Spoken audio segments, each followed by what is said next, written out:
વરસાદ વરસ્યાને ઘણો સમય થઈ ગયો, વરસાદ રોકાઈ ગયો તેને પણ કલાકો વીતી ગયા, પણ ભાડજ વિસ્તારમાં હજુ પણ પાણી ભરાયેલા જુઓ। સુપર સિટીમાં મુખ્ય માર્ગ પર પાણી ભરાયેલું છે અને વાહન ચાલકોને પડી રહી છે હાલાકી। પાણીના નિકાલની કોઈ જ વ્યવસ્થા નથી તેવા આક્ષેપ અહીં સ્થાનિકો હવે કરી રહ્યા છે। મુખ્ય માર્ગ પર જ પાણી ભરાઈ રહેલું છે અને સ્થાનિકો તેમાંથી પસાર થવા માટે મજબૂર બની રહ્યા છે। અમદાવાદ અને આસપાસના અનેક વિસ્તારોમાં વરસાદ બંધ થયા પછી પણ હજુ પણ પાણી ઓસર્યા નથી।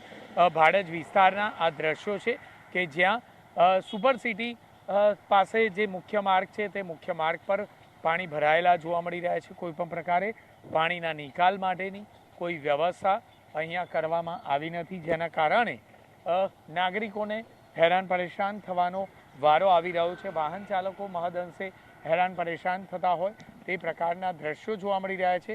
મહત્વની બાબત છે કે આખરે જે વાહન ચાલકો છે તેમણે ના છૂટકે કોઈ પણ પ્રકારે પોતાનું વાહન પાણીમાંથી જ હંકાવવાનો વારો આવી રહ્યો છે। બીજી તરફ જોઈએ તો આસપાસની જે સોસાયટીના વ્યક્તિઓ છે, આસપાસના જે કરોડો રૂપિયાના જે બંગલાઓ આવેલા છે, જે સ્કીમો આવેલી છે, ફ્લેટ આવેલા છે, તે લોકોએ કોઈ પણ પ્રકારે અન્ય કોઈ વિકલ્પ ન હોવાના કારણે વરસાદ બંધ થયાના 2 દિવસ પછી પણ અહીંયા પાણી ભરાવાના કારણે તેઓએ પોતાનું વાહન જે છે તે પાણીમાંથી જ પસાર કરવું પડે છે। કેમેરામેન નિલેશ વગોરા સાથે જિગ્નેશ પટેલ, TV9 અમદાવાદ।